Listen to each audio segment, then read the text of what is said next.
So Dr. Scott Mundle is an assistant professor at the University of Windsor in Ontario. He received his PhD in chemistry from the University of Toronto and did a postdoc there on isotope geochemistry. He has been working with the industry for 9 years and uses the isotopes to fingerprint natural gas to determine its source, among others. So Scott, take it away. Great, thanks for the opportunity. As you mentioned, a lot of the work that I've been doing is isotope geochemistry focused, and in the last, I guess, five or 6 years, has been fugitive gas investigative type of work with surface casing vents and a little bit of soil gas work. If you could switch slides.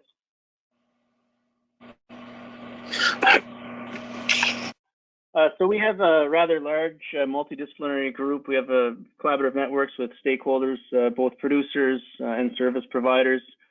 The lab now, it took a few years to get set up in Windsor, but we're set up to do commercial lab services, and we're specialized for the niches that we work in, generally, gas migration, reservoir characterization, carbon, hydrogen, and mostly gas phase work and or dissolved gases and fluids. And we do lead large-scale projects both in the academic and private sector. I have a private sector company that, so depending on the nature of the work to be done, whether it's suitable for academic or more of a commercial type product, we do have a foot in both doors, but the core expertise is gases, stable isotope analysis, and conventional thermal, CO2 enhanced oil recovery, and the helium sectors. Just switch slides.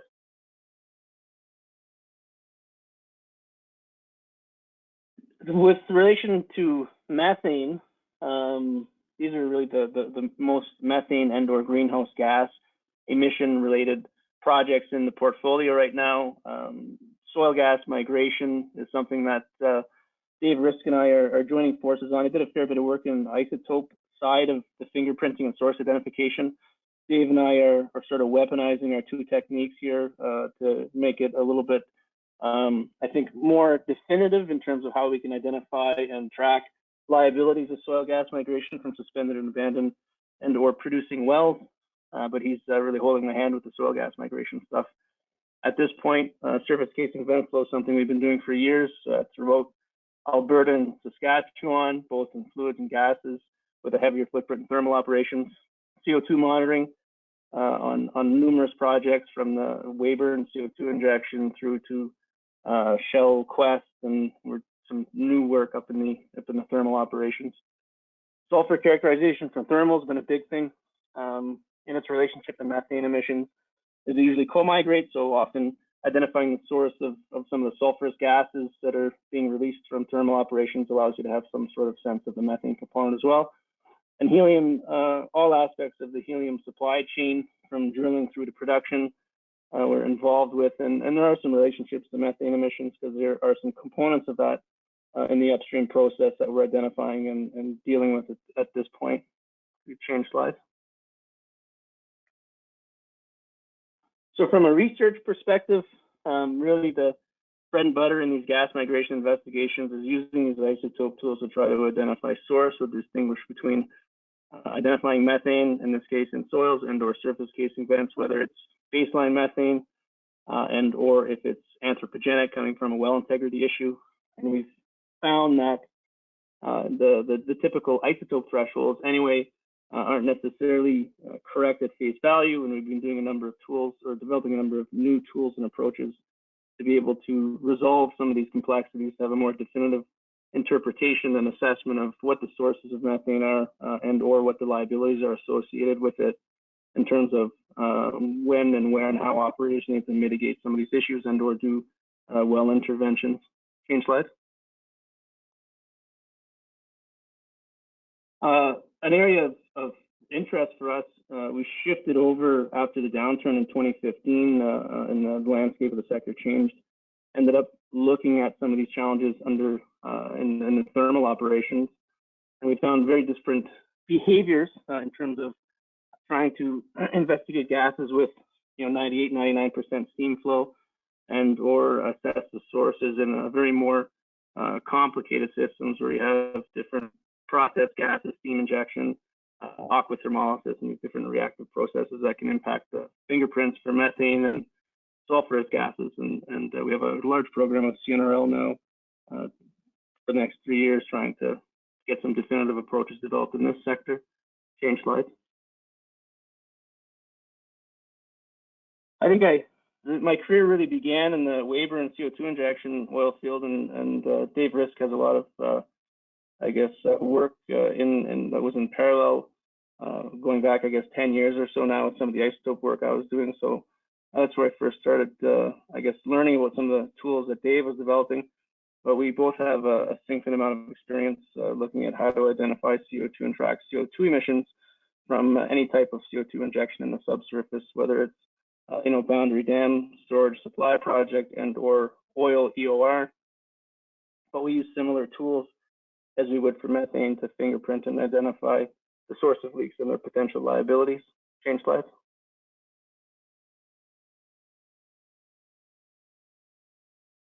So really the approaches we use is a comprehensive type approach from a research perspective. We don't just focus on one particular compartment. We start from essentially ground zero and look at how we can improve the effectiveness of field monitoring techniques and collect good samples, looking at the tools in the field. So various handheld monitors through to field deployable GCs, which are more effective at identifying the liabilities, which are the best tools that we should be using. We look at sample integrity and stability. So once you collect the sample, when you get it to the lab to analyze it, are the numbers still good? Are they representative? And we do often find that that's a major breaking point for some of the routine investigations, in that you get erroneous data that misrepresent liabilities. Doing good quality work in the lab, specializing in different types of analyses that are going to provide more definitive interpretations, and then developing the source identification and risk assessment tools at the back end of that to try to understand what the liabilities and risks are, and essentially stick handle cost versus benefit for the environmental issues that some of these techniques tend to point out. Change slides. This is a new area. This is in relation to a larger funded project with CNRL with thermal operations, trying to identify some of the complexities of what happens when you inject high temperature steams into the subsurface. We have a lab set up with reactor core experiments now, and we can look at drilling core to try to assess what the sulfur production capabilities are for different parts of production zones, using that from a production perspective in terms of the complications of sulfur production and how that impacts, the value of the gas and the challenges with maintaining the infrastructure. But also, we're developing it into a tool to be able to fingerprint the gases for gas migration issues as they come to surface, to be able to better understand and definitively identify what the sources of those gases are and what the liabilities are associated with them. Change slide.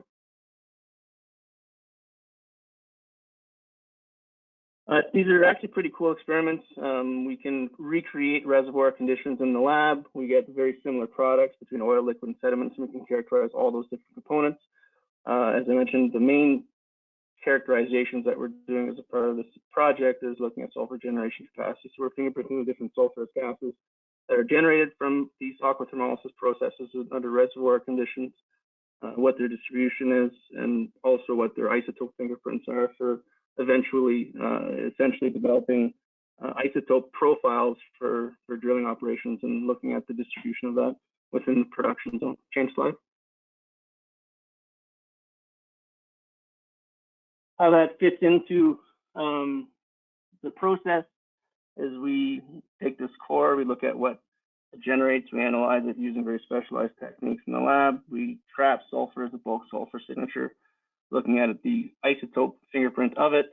We also collect samples for carbon and hydrogen isotopes. We use those with our in-house IRMSs. And as a final stage, we're developing techniques to look at the aqueous and oil components to see how they're impacted by aquathermolysis and how that can impact not only production, but also the propensity for gas migration, methane releases at surface through surface casing vents and or soils. Change slide.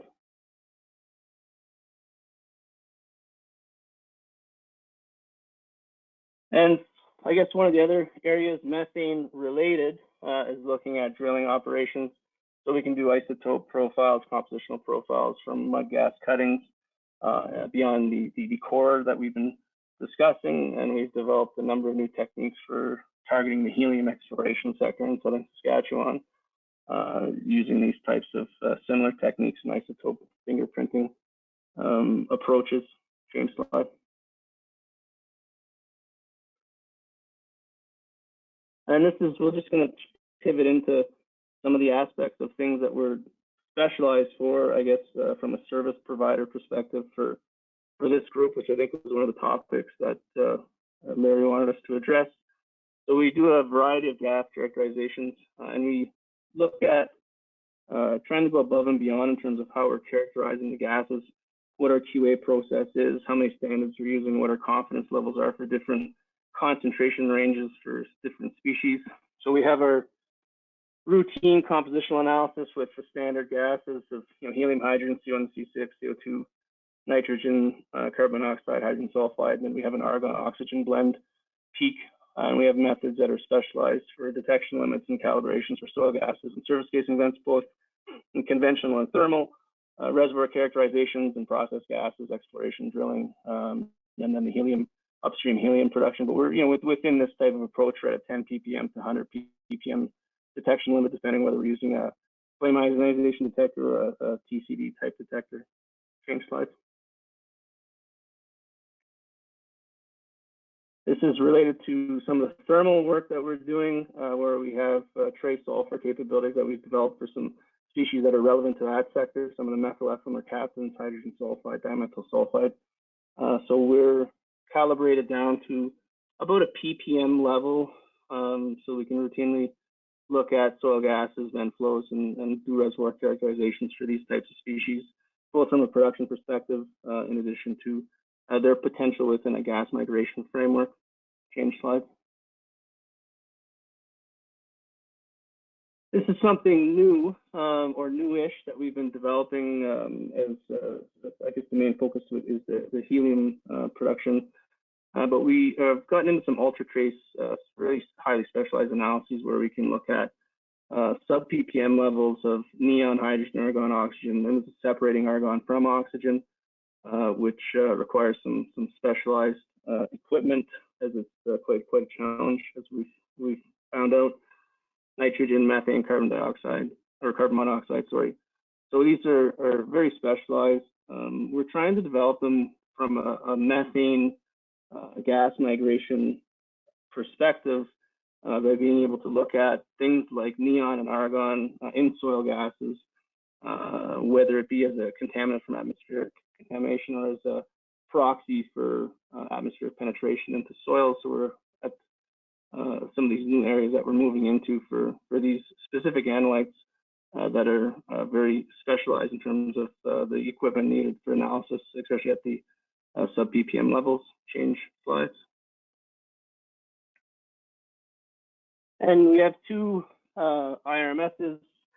We usually run them in tandem on hydrogen and carbon, so we can generally generate data quite quickly. We do offer commercial services, but mainly as a wholesale service provider for a number of companies in Western Canada. We don't really have the storefront, but we do have some suppliers that are able to use us, and we generally have rather quick turnaround times for this, between 2 to 4 weeks, and we're mainly specialized in gas migration, surface casing vent, source identification, commercially with these types of services. And one of the things that is interesting for anyone using analytical instrumentation, our ultra trace GC that I mentioned before, what we've inadvertently found is we've been able to detect contamination in carrier gases for analytical equipment at the sensitivities that we're operating at new instrumentation. So any of you in the network who've been scratching your head while your instruments don't work, we found that in some cases we're seeing contamination in the carrier gases, and these are some of the issues with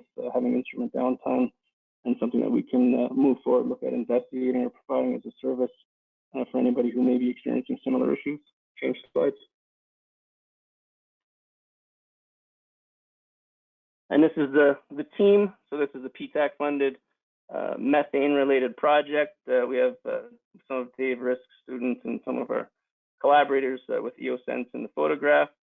But always like to use this picture as it highlights how wonderful the oil and gas sector is in Canada and how we support equity, diversity, and inclusion in our energy sector in this country. So thanks for your time.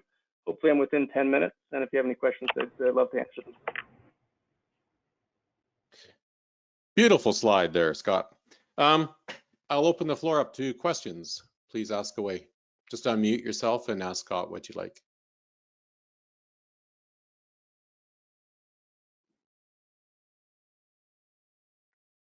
Hi, this is Leslie McGill at SRC.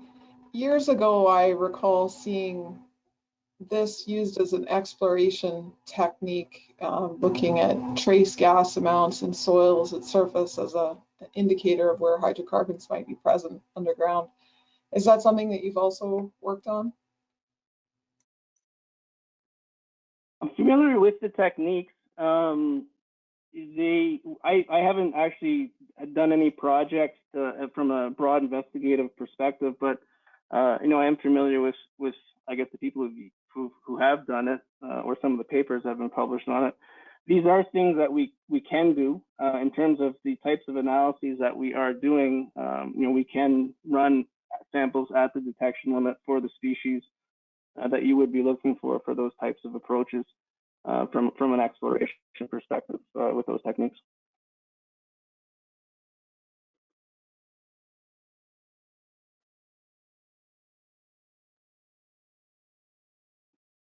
Great. Well, thank you very much, Scott. I'm glad to see you're looking at helium. That's one of those elements that's going to get rarer and rarer, and we need it for the medical profession.